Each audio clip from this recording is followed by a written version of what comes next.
verzenden ze nog in Egelse bij de voetbalverein LHC, Laura Hopel combinatie. En dat ding er misschien schieten nu ook nog over voetballen breuzelen. Maar ik ging zorgen dat laat ik hier aan de deskundigen over. En die zenders in Hulle en Vulle in ons land. Wir sind voor de vastelovendheid. En waarom? Nou, in Kerkroo en ook in Egelse geeft het in de optocht van die woeste grote groepen. En de allergrootste groep volgens mij is de carnavalsgroep van LHC. Die zijn wel met 300, er huurt het goed, 300 man in een club BNE in de optocht van Kerkroo en van Egelse. En daar willen we dus een avond meer van weten. Verstond hij in de bestuurskamer van die Laura Hopel combinatie. En verkallen met de lui van de LHC carnavalsgroep. En de voorzitter zo'n beetje, ze dezelfde mensen zo'n beetje, is Ivan Frings. Chic dat hij de chique kromes mogen bekijken. Die LHC carnavalsgroep, enorm groot. Ja, dat is enorm groot. Dat is de laatste jaren ook behoorlijk gegroeid. Ik kan me nog herinneren wie ik erbij kwam in de organisatie. Dat was 2008. Toen waren we nog met een man of 140, denk ik. En dat is in de loop der jaren gegroeid naar 200 man, 250 man. En we hadden de laatste keer, wie voor 100 jaar bestonden, hadden we met 330 man gelopen. En dat wordt toch wel fantastisch. Dat was een unicum. Daar hadden we ook van genoten. Het was een behoorlijke organisatie. Maar alles is op zijn pootjes terechtgekomen. En eigenlijk had er nog altijd hele goede herinneringen aan. Meer wie 300 man, het is ontzaglijk. Ik ga wel eens die optochtopnames van Kerkroo gezien, van de optocht. En wensen dan zo'n groep wie die van u, dus komen dan zussen een ganse stroot vol met dezelfde klonen en de ballonnen. Wie krijgt het geregeld? Ja, dat is eigenlijk het schöne aan de groep. Dat regelt zichzelf. Voor geven eigenlijk alleen maar het aanzetje. We zijn met een hele sterke organisatiegroep, nieuwe heren en dames die al toch een aantal jaren samenwerken. Gekkeren deed ze denk, maar het feest, dat doet de lui zelf. Daar hoeven we niks aan te doen. En dat is toch wel echt schön om te zien wie ze zegt. Kippenvel. Maar de zondags Egelse, 's maandags naar Kerkroo. En dat begint 's morgens om 9:10 komen de eerstens aankakken. Sommigen wel, maar het is toch immer wel de vraag dat ze al van de 8:00 komen. Want ze moeten natuurlijk allemaal geschminkt worden.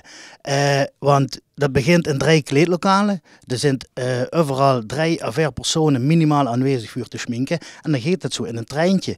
De ene deed de basis, dan kunt er een neusje bij, een ballonnetje en zo schuift het door. En dan hopen we immer dat gekkerinnen uiterlijk 11:00 geschminkt is, zodat we nog een beetje voorpret hadden in de kantine. En ik roep Allah, 3 kleuren vallen aus der Himmel herab. Rood, en groen, nee, wat zijn die kleuren schön. Verkallen met de penningmeester, de schatzmeisterin. En dat is Claudia Beijer. Ik weet niet of het met zijn financiële kwaliteiten te maken had, maar het wil het in het Nederlands. Nou ja, is ook een leuk dialect. Claudia, daar komen wel een paar euro's bij kijken bij dat verhaal van jullie. Er komen inderdaad een paar euro's bij kijken. Ja, 300 man. Ja, keer het inschrijfgeld. Dat is behoorlijk wat geld, ja. Dus een behoorlijke administratie. Ook met de administratie van de kledingmaten, van het passen, noem maar op. Ja. En is het voor iedereen goed te doen in deze zware tijden van energiecrisis enzovoort? Ja, het is voor iedereen goed te doen. Ze mogen ook zelfs in termijnen betalen. Dus ja, dat is geen probleem. Ja. Oké, maar vertel eens, je krijgt dat geld binnen. Jullie moeten pakjes naaien of kopen, schmink. Wat krijgen ze allemaal voor hun inleggeld, de mensen van de LHC? Nou ja, als de mensen binnenkomen, ja, dan kunnen ze aansluiten bij het ontbijt. Er staat soep, koffie, thee, broodjes. Denk dan aan 1200 broodjes, 40 liter soep, kilo's kaas, kilo's broodbeleg, noem maar op. Dan worden ze geschminkt voor het geld. Dat kost natuurlijk ook aardig wat. Maar ook de wagen, er zijn kosten aan verbonden, het geluid, noem maar op. Dat krijgen ze allemaal, inclusief het pakje, inclusief alle accessoires. Dave Lebens is verantwoordelijk voor ook van allerhande dingen binnen zo'n groep. Daar valt me het te regelen. Dave, wat deed je? Ja, ik hou me onder andere ook bezig met de wagen. Ja, dat is hoe dat van het verleden ook wel eens pech hebben gehad met de wagen. Dus daar hebben we ja, toch wel zaken moeten regelen alle minuut, laten we maar zeggen. Lekker tube of gaat? Ook hebben we ook al metgemaakt, lekker tube. En nou, toen hebben we van wagen er nog geleend. Dat was ook niet goed, dat loopt bijna op zijn kant.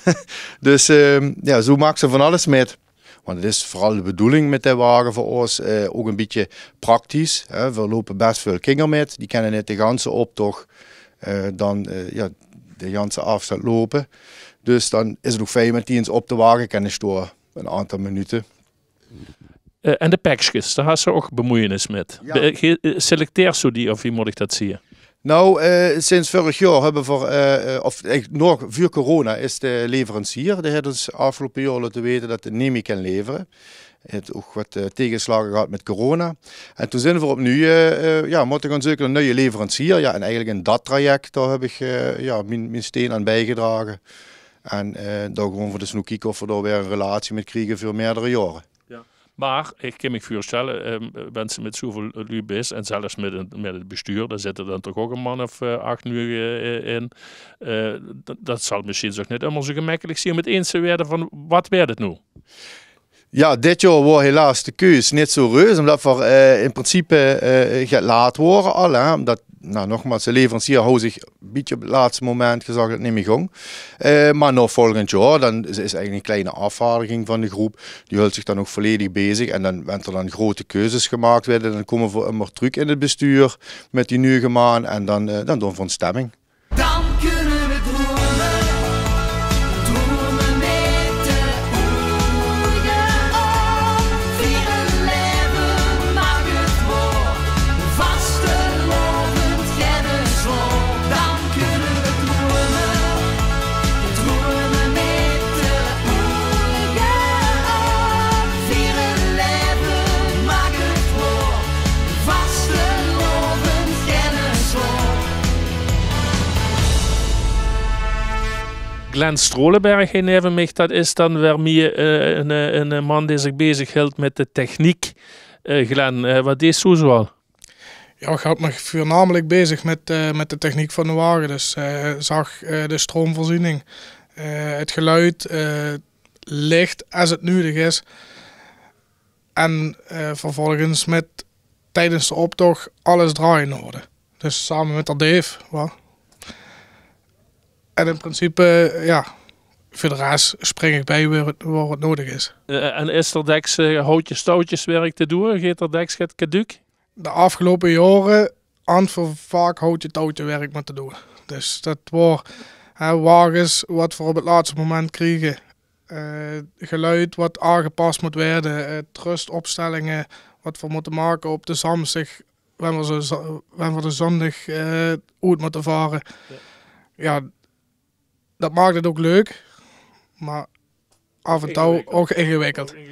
Want ja, dat ben ik me nog aan bedenken. Op zondag geen egels is natuurlijk net zo'n probleem. Maar op maandag moesten die 300 man ook naar Kerkrok krijgen. Die kunnen ze niet op de wagen zetten. Hè? Nee, die kunnen ze niet op de wagen zetten. En de hand van vaak hand van dat touringcarsvuur. Ja, en dan werden die lui met de touringcar naar Kerkrok gebracht. En dan hingen de wagen aan vanuit Kerkrok. En na afloop pakken we die lui op. En dan gaan ze weer met de touringcar naar Egelsen. Hey, en nieuwsgierigheid. Wie bleef als laatste uur voor het s'avonds toe of de vuurzitter? Ja, ik met de vuurzitter samen. Kijk, dat hebben we toch goed geschoten. De laatste vuurbereidingen, dat is carnavalszaterdag gebeurd. En dan moeten er een paar ballonnen worden opgeblazen, Urig. Ja, het zijn er net zo al te veel. Meestal zo rond de 2500 ballons die moeten worden opgeblazen. Want natuurlijk gekker en ik in een ballonstek met minimaal 9 tot 10 ballonnen eraan. Ja, dat moet natuurlijk wel allemaal geknoopt worden en gevouwen. Vervolgens werd het allemaal schön in de kleedkamers gezet. Dus het is in een kleedkamertje voor die stond knatje vol met ballonstek.